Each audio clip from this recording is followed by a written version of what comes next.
ന്യായമായ നമ്മൾ സ്വതന്ത്രമായി നിൽക്കുന്നതിനെ കൊണ്ടാണോ എന്നുള്ള അതാണ് ഞങ്ങളുടെ 2 ദിവസം പരിപാടി 31 മണിക്കൂർ. ഞങ്ങൾ രാത്രിയിൽ മുദ്രാവാക്യം വിളിക്കാൻ പിന്നെ ഒരാളോട് വർത്താനം അല്ല ഓരോ കാര്യം പറഞ്ഞുകൊണ്ടിരിക്കുമ്പോഴാണോ പറയാതിരിക്കാനാണോ? ഒരാൾ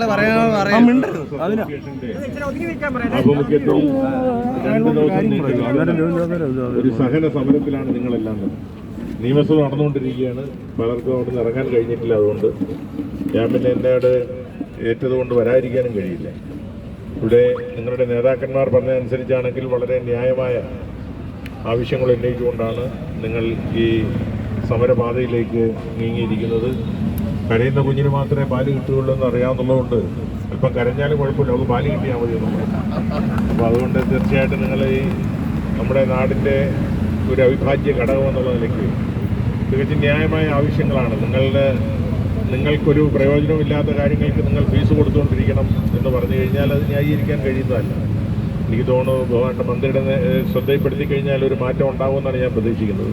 ഞാനിപ്പോൾ നിയമസഭയിലോട്ട് മടങ്ങിപ്പോവും. അദ്ദേഹമായിട്ട് സംസാരിച്ച് തന്നെ അതിനൊരു എന്താ ചെയ്യാൻ പറ്റുക എന്നുള്ളത് അദ്ദേഹമായിട്ട് ആലോചിക്കുന്നു. ഇത് പൊതുവായി സംസ്ഥാന തലത്തിലൊരു തീരുമാനം എടുത്താൽ മാത്രമേ ഇതിന് പരിഹാരം ഉണ്ടാവുള്ളൂ. കാരണം ഗ്രാമപഞ്ചായത്തിലും ജില്ലാ പഞ്ചായത്തിലും നഗരസഭയിലുമൊക്കെ വ്യത്യസ്തമായ ഒരു ശൈലിയാണ്. അപ്പോൾ അത് പൊതുവായൊരു ഗവൺമെൻറ് തീരുമാനമായി വന്നതുകൊണ്ടായിരിക്കാം അങ്ങനെ ഇപ്പോൾ ഒരു തീരുമാനമെടുത്തിരിക്കുന്നത്. അതോടൊപ്പം തന്നെ നിങ്ങളുടെ ഈ ക്ഷേമനിധിയുമായി ബന്ധപ്പെട്ട പരാതിയും ഇവിടെ പറഞ്ഞു കേട്ടിടത്തോളം വളരെ ന്യായമാണ്. കാരണം 10 രൂപ പിന്നെ നിങ്ങളുടെ വിഹിതം ഉണ്ടായിരുന്നപ്പോൾ നിങ്ങൾക്ക് 8,000 രൂപയായിരുന്നു അല്ലേ? 10,000 ആയിരുന്നു. ഇപ്പോൾ 100 രൂപ ആക്കിയപ്പോഴും 10,000 രൂപ. അതിനനുസരിച്ചാണെങ്കിൽ 1 ലക്ഷം ആകേണ്ടതാണ്. ന്യായമായിരുന്നു. അല്ല 1 ലക്ഷമെങ്കിലും അല്ലേ? 10 രൂപയ്ക്ക് 10,000 ആകുമ്പോൾ 100 രൂപയ്ക്ക് ഇടയ്ക്ക് 20 രൂപയായിട്ട് വർദ്ധിപ്പിച്ചായിരുന്നു സാർ. അല്ല അതുകൊണ്ട് നമ്മൾ 1 ലക്ഷമെങ്കിലും അത്രയും 2 ലക്ഷത്തിന് വാശി പിടിക്കുന്നതായിരുന്നു. അവർ 1 ലക്ഷം തരാമെന്ന് പറഞ്ഞു കഴിഞ്ഞാൽ അത് വേണ്ടെന്ന് പറഞ്ഞാൽ അതുകൊണ്ട് അതെ ആവശ്യങ്ങൾ നമ്മൾ ഉന്നയിക്കാം. പക്ഷേ ഞാൻ ന്യായമായ ആവശ്യമാണെന്ന് ഞാൻ പറഞ്ഞതാണ്. കാരണം 10 രൂപയ്ക്ക് 10,000 ആണെങ്കിൽ സ്വാഭാവികമായിട്ടും 100 രൂപയ്ക്ക് 1 ലക്ഷം ആകേണ്ട ഒരു ന്യായമായ ഒരു ആവശ്യമാണ്. അത് 2 ലക്ഷം ആകുമ്പോൾ അതിനൊരു അന്യായം പോലെ തോന്നും. അപ്പൊ പിന്നെ മറ്റേത് ഫീ 200 ആയിക്കണം. അപ്പൊ അതുകൊണ്ട് കുഴപ്പിക്കണ്ട. ഏതായാലും നിങ്ങളുടെ ഈ ആവശ്യങ്ങൾ ന്യായമാണ്. സ്വാഭാവികമായിട്ടും ഒരു പൊതുപ്രവർത്തകൻ എന്നുള്ള നിലയ്ക്ക് നിയമസഭാ അംഗം എന്നുള്ള നിലയ്ക്ക് ഇത് എൻ്റെ മണ്ഡലത്തിലാണ് നിങ്ങൾ ഇരിക്കുന്നത്. നിങ്ങൾ വിളിച്ചില്ലെങ്കിൽ എനിക്ക് വരാൻ ബാധ്യതയുണ്ട്. എൻ്റെ മണ്ഡലത്തിൽ ഇങ്ങനെ 100 കണക്കിന് ആളുകൾ സംസ്ഥാനത്ത് വിവിധ ഭാഗങ്ങളിൽ വന്ന് സെക്രട്ടറി മുമ്പിൽ ഇരിക്കുമ്പോൾ ഈ പ്രദേശത്തെ MLA എന്നുള്ള നിലയ്ക്ക് സെക്രട്ടറി ഉൾപ്പെടുന്ന മണ്ഡലത്തിലെ MLA എന്നുള്ള നിലയ്ക്ക് നിങ്ങൾ വിളിച്ചതിന് നന്ദി. വിളിച്ചില്ലെങ്കിലും വരേണ്ട ബാധ്യത ഉത്തരവാദിത്വം എനിക്കുണ്ട്. ഏതായാലും ഇങ്ങനെ ഒരു നീണ്ട സമരം എന്ന് പറഞ്ഞാൽ അല്പം കടന്നുപോയി. കാരണം വെച്ച് കഴിഞ്ഞാൽ സാധാരണ കാലത്തെ 1 മണിക്കൂർ ഇരുന്നിട്ട് അങ്ങ് പോകും. ഇപ്പം എന്തായാലും 2 കൽപ്പിച്ച് നാളെയും കൂടെ അങ്ങ് ഇരിക്കുകയാണ് അല്ലേ? അല്ല മടുക്കരുത്. നമ്മൾ എത്രയോ കാലം സമരം ചെയ്തിട്ടാണ് സ്വാതന്ത്ര്യം കിട്ടിയത്. അതുകൊണ്ട് ഒറ്റ സമരം കൊണ്ട് മടുത്തു പോകരുത്. മടുത്തെന്ന് പറയാൻ അദ്ദേഹം പറഞ്ഞു. മടുക്കരുത് കേട്ടോ. മടുത്താൽ പോയി. മടുത്തെന്നുള്ള വാക്കേ പറയാം.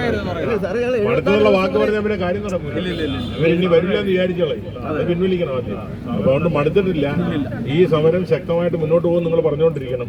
എങ്കിൽ മാത്രമേ പരിഹാരം ഉണ്ടാകൂ. ഏതായാലും ഞാനിപ്പോൾ നിയമസഭയിലോട്ട് പോകുമ്പോൾ മിനിസ്റ്ററോട് ഉണ്ട്, LSCD മിനിസ്റ്ററുമായിട്ട് സംസാരിക്കാം. എന്താണ് ഇതിൻ്റെ ഒരു വശമാണല്ലോ ഇപ്പോൾ കേട്ടത്, മറുവശം എന്താണെന്നുള്ള അദ്ദേഹമായിട്ട് സംസാരിക്കാം. എന്തായാലും അദ്ദേഹത്തിൻ്റെ ശ്രദ്ധയും ഞാൻ പെടുത്താം ഈ കാര്യം. നിങ്ങളുടെ ഈ സമരത്തിന് എല്ലാവിധ ഭാവുകങ്ങളും നേരുകയാണ്. നിയമസഭ ഉള്ളതുകൊണ്ട് അധിക സമയം നിൽക്കാൻ പറ്റുന്നില്ല. ബാക്കിയുള്ള പലരും വരാവുന്ന MLA എത്തിയിട്ടില്ല. എന്താ എത്താത്തത്? 1 ലക്ഷം ഇല്ലെങ്കിലും 1 ലക്ഷം ഇല്ലെങ്കിലും പൂജ്യത്തിനൊക്കെ വിലയുണ്ട്. നമ്മൾ 1 ലക്ഷം ഒന്നും അടിച്ചു കളയരുന്നില്ലേ? അത് മറ്റേ വ്യാപാരി വ്യവസായ സമരം കൂടെ ചേർത്തായിരിക്കുമല്ലോ. എണ്ണം കൂടെ ചേർത്താം 1 ലക്ഷം. തിരുവരുമിക്ക് പറഞ്ഞാൽ അത് കുഴപ്പമില്ല.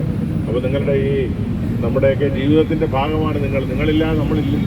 കാരണം ഇല്ലെങ്കിൽ നമ്മുടെ ഗതി നമ്മുടെയൊക്കെ ഞാൻ നിങ്ങളുടെ ഇവിടെ തന്നെ സ്ഥിരമായിട്ട് എൻ്റെ അപ്പുറത്ത് തന്നെയാണ്, എൻ്റെ മണ്ഡലത്തിൽ തന്നെയാണ്.